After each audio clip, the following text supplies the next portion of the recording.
Olá pessoal, tudo bem com vocês? Nesta nossa aula, vamos tratar aqui de um assunto bem interessante, onde ele nos fala sobre a representação de uma matriz.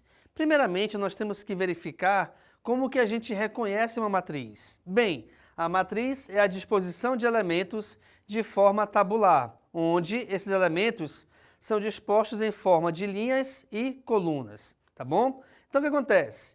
Nós temos aqui os elementos de uma matriz, na verdade, onde a gente vai chamá-los de A e J.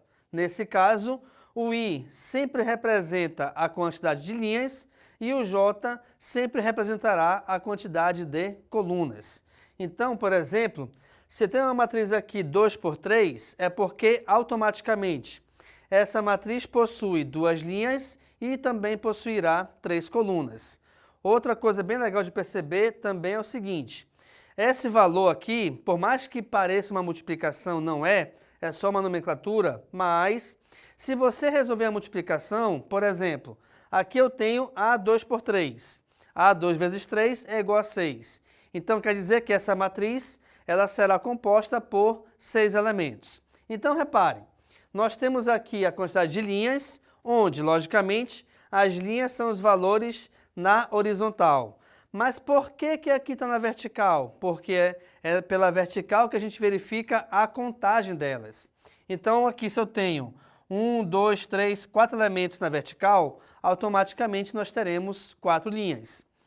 Na coluna, as colunas são a disposição dos valores ou dos elementos na vertical. E a mesma coisa em relação às linhas, tá? Essa contagem é feita na horizontal. Então, se eu tenho 1, 2, 3, 4, 5 elementos na horizontal, automaticamente essa matriz possuirá 5 colunas ou 6 colunas, e aí tanto faz.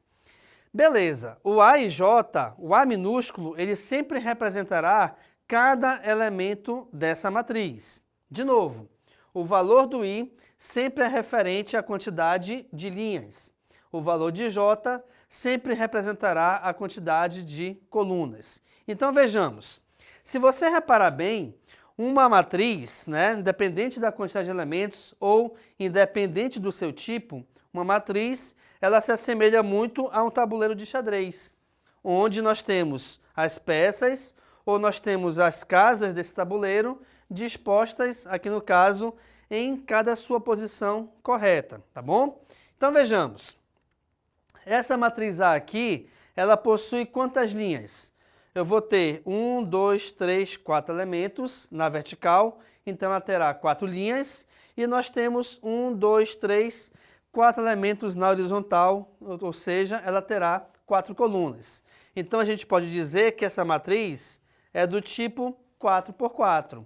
Ou, quando você tem uma quantidade de linhas igual à quantidade de colunas, nós dizemos que essa matriz é uma matriz quadrada, tá bom? Aqui, por exemplo, olha só, a matriz B, nós temos 1, 2, 3 elementos na vertical, então ela possui 3 linhas. Nós temos 1, 2 elementos na horizontal, então quer dizer que ela possuirá 2 colunas. Então essa matriz é do tipo 3 por 2. Quando a matriz ela possui a quantidade de linhas diferente da quantidade de colunas, ela não recebe um nome específico, tá?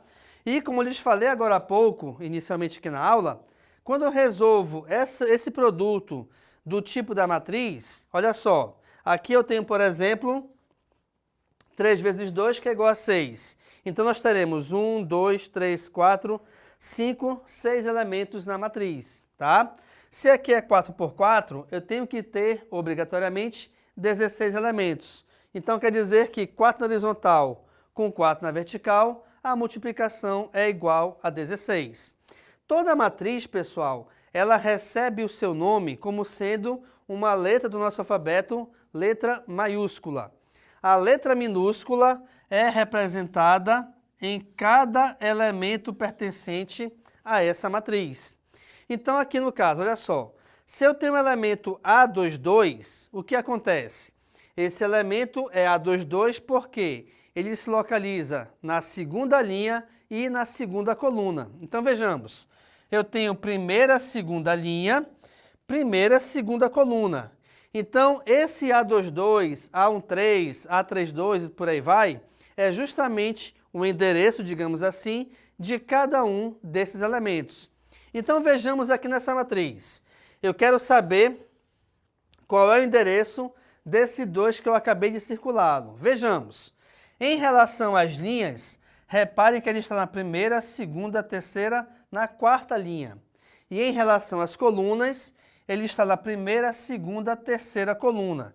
Então, quer dizer que esse elemento é o elemento A43, tá bom? Assim como também, se eu quiser identificar esse elemento 3, por exemplo, qual é a posição desse elemento 3 dentro da matriz? Vejamos, ele está na primeira linha e na segunda coluna. Então, esse elemento é o elemento A12. Se você pensar bem e fizer, de repente, uma comparação, uma matriz ou a disposição dos elementos de uma matriz, ela se assemelha muito ao programa de Excel, para quem usa computador, né? Então, o Excel ele trabalha muito com isso. As células do Excel são equivalentes às posições de cada elemento aqui da matriz. Outra coisa bem legal de se lembrar é que nós temos aqui um joguinho, o qual se chama Batalha Naval, e como é que a gente joga a batalha naval? Eu tenho que derrubar ou que afundar o barco do meu oponente. E aí a gente vai tentando afundar esse barco, tentando imaginar, adivinhar na verdade, onde esse barco está. E essa adivinhação é justamente a posição dos elementos. E aí você fala, eu quero atirar na posição A3, B4, C5. Então essa posição de tiro é justamente a posição onde cada elemento se situa, tá bom? Então aqui nessa aula nós vimos justamente sobre a representação da matriz, onde nós analisamos como a matriz é escrita, como a gente determina a nomenclatura da matriz e de cada um dos seus elementos, como a gente identifica o endereço ou a posição de cada um dos elementos da matriz e também a associação com coisas do nosso cotidiano. Fique à vontade para tirar a foto do quadro. Muito obrigado pela atenção e tchau!